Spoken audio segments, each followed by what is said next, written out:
నమస్తే, welcome to Andhra Prabha. Betting apps పైన పోలీసులు కొరడా చూపుతా ఉన్నారు. సో ఈ విషయం పైన మాట్లాడడానికి మనతో పాటు ఉన్నారు. అన్న నమస్తే, ఏం పేరు? నా పేరు నూకరాజు అండి. సో 2-3 రోజులలో ఐపీఎల్ స్టార్ట్ కాబోతుంది. ఐపీఎల్ స్టార్ట్ అయ్యే ముందే సో పోలీసులు పెద్ద ఎత్తున బెట్టింగ్ యాప్స్ పైన కొరడా చూపుతా ఉన్నారు. కొంతమందికి 25 మందికి ఈరోజు ఇచ్చిరు, మొన్న 11 మందికి వారెంట్ ఇష్యూ చేసిరు. సో ఎట్లా చూడొచ్చు, వీళ్ళందరినీ అరెస్ట్ చేస్తూ ఉన్నారు. అసలు బెట్టింగ్ యాప్స్ వల్ల ఎవరికి లాభం జరుగుతుంది, ఎవరికి నష్టం జరుగుతుంది? ఒకప్పుడు ఎప్పుడో పూర్వం మా పెద్దలు అంటుండేవాళ్ళు, కలరా వ్యాధి వచ్చి ఒక రోజులోనే సర్వనాశనం చేసేస్తున్న ఉండేదంటే కలరా వ్యాధి. అలాగా ఈ బెట్టింగ్ మహమ్మారి బయలుదేరి ఈ సమాజంలో ఉన్నటువంటి యువతని సర్వనాశనం చేసేసిందండి. వాస్తవంగా ఈ బెట్టింగ్ యాప్ వల్ల యువత ఎన్ని ఇబ్బందులు పడుతున్నారంటే, బెట్టింగ్ యాప్లో నష్టపోయి ఏం చేయాలో అర్థం కాక కొంతమంది దొంగలుగా మారిపోయి, కొంతమంది డ్రగ్గిస్టులుగా మారిపోయి, కొంతమంది ఏం చేయాలో దిక్కుతోసని స్థితిలో ఆ హెరాస్మెంట్ భరించలేక ఆత్మహత్య చేసుకుంటున్నారు. చిన్న పిల్లలు కూడా ఆత్మహత్య చేసుకుంటున్నారు. కాబట్టి ఈ బెట్టింగ్ యాప్కు ఎవడైతే ప్రమోట్ చేశాడో వాడు చిన్న సెలబ్రిటీయా పెద్ద సెలబ్రిటీయా పక్కన పెట్టేసి వాళ్ళందరినీ తీసుకొచ్చి ఖచ్చితంగా దీన్ని బెట్టింగ్ యాప్ నిర్మూలన చేయవలసిన పరిస్థితి ఏర్పడింది. ఇది ప్రభుత్వం కూడా దీన్ని కఠినంగా తీసుకుని దీనిపై అసెంబ్లీలో చర్చ కూడా చేసి దీన్ని ఎక్కడా కూడా బెట్టింగ్ యాప్ లేకుండా చేయవలసిన బాధ్యత కూడా ప్రభుత్వాలు తీసుకోవాలి. ఎందుకంటే ఇది కలరా వ్యాధిలా వ్యాపించేసింది. కుర్రవాళ్ల జీవితాలను సర్వనాశనం చేసేస్తుంది. తల్లిదండ్రులు అల్లాడిపోతున్నారు. ఏం చేయాలో, ఏ టైంలో ఏ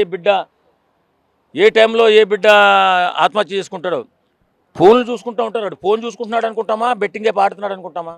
కాబట్టి బెట్టింగ్ యాప్పై ప్రతి ఒక్కరూ చర్య తీసుకోవాలా. బెట్టింగ్ యాప్ నిర్వహించేవాడు ఎవడైనా సరే పట్టుకురావాలి.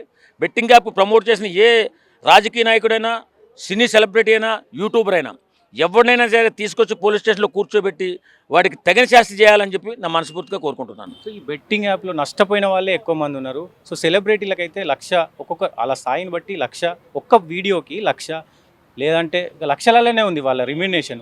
సో మరి ఎట్లా ఇప్పుడు వాడేటోళ్ళేమో ఫ్యామిలీ ఒక్కొక్కరి 40 లక్షలు పోయినాయి, ఒకరికి కోటి పోయినాయి, ఒక్కొక్కరు 2-3 ఎకరాలు అమ్ముకొని వాళ్ళ ఇది తీసుకుంటారు. ఎట్లా చూడొచ్చు? సర్వనాశనం అయిపోయింది. యువతను సర్వనాశనం చేసేసిందని చెప్తున్నాను కదా. నేను ఒకప్పుడు కలరా వ్యాధితో పోల్చానంటే ఏంటి, సర్వనాశనం చేసేసింది యువతని. దాది స్లోగా బయలుదేరి చాపకింది నీరులా బయలుదేరి కుటుంబాలను విధ్వంసం చేసేసింది. మరి అలాంటి బెట్టింగ్ యాప్ నిర్వహించే వాళ్ళని సామాన్యంగా వదలకూడదు. సజ్జనార్ గారు, అసలు నిజంగా చెప్పాలంటే సజ్జనార్ గారు ఈ విషయాన్ని బయటపోయి, అంటే మాలాంటి వాళ్ళు చిన్న వాళ్ళు మాట్లాడితే పని జరగదు. సజ్జనార్ గారు ట్వీట్ చేసిన తర్వాత పోలీసు యంత్రాంగం కదిలి, ఆ తర్వాత ఇప్పుడు సెలబ్రిటీలు, ప్రభుత్వం కూడా కదిలి వస్తుంది. బెట్టింగ్ యాప్ మాత్రం ఖచ్చితంగా నిర్మూలించాలి. లేకపోతే చాలా సమాజం ప్రమాదంలో పడే ప్రమాదం ఉంది. కొంతమంది ఇన్ఫ్లుయెన్సర్లు సో మాకు తెలియక వేసాము ఈ ప్రమోషన్ అనేది, మాకు తెలియదు, మమ్మల్ని ఇదివరకు చేసిన అన్ని డిలీట్ చేస్తున్నాము, మమ్మల్ని క్షమించండి అని చెప్పి ప్రాధేయపడుతున్నారు. ఏం చెప్తారు? తప్పే. ఎందుకంటే ఇప్పుడు మీరు చేసిన చిన్న తప్పు కాదు కదా. చిన్న తప్పు అయితే క్షమించవచ్చు. మీకు వాడు 100 రూపాయలు నీకు ఇచ్చేవాడు 1000 రూపాయలు ఇస్తున్నాడంటే నీతో ఏం తప్పు చేస్తున్నాడో గుర్తించలేదా?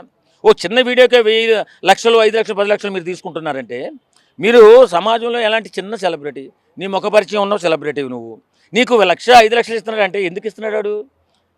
వాడు ఏ విధవ పని చేయకుండా నీ డబ్బులు నీకు ఇస్తున్నాడా? లక్షలు మీరు డబ్బులు ఇస్తున్నాడంటే అది వెనకాల ఏదో అంతర్గతం ఉందని చెప్పి ఆలోచించాలి కదా. కాబట్టి నువ్వు తెలిసి చేసినా తెలియచేసినా ఏ సెలబ్రిటీ అయినా తప్పే. కాబట్టి వీళ్ళు శిక్షార్హులే. నువ్వు తెలిసి చేసావు, తెలియక చేసావు, ఇప్పుడు తెలిసింది కాబట్టి శిక్ష అనుభవించు, తప్పే ఉంది. అంతే కదా. సమాజంలో చీడపురుగుల్లా బయలుదేరి ఇవాళ నాకు తెలియదంటే అది అయ్యే పని కాదు కదా. కాబట్టి ప్రతి ఒక్కరూ కూడా ఈ బెట్టింగ్ యాప్కి చాలా జాగ్రత్తగా ఎలక్ట్గా ఉండాలి, ప్రతి ఒక్క తల్లిదండ్రులు కూడా. ఎందుకంటే పిల్లలు ఫోన్ ఆడుతున్నారా, ఇంకోటి ఆడుతున్నారా అనుకుంటాం తప్ప 14 నుంచి 19 సంవత్సరాల పిల్లలు ఏం చేస్తున్నారో మనమేమో ఊహిస్తాం కదా. కాబట్టి ప్రతి తల్లిదండ్రులు కూడా జాగ్రత్తగా ఉండాలని కోరుకుంటున్నాం.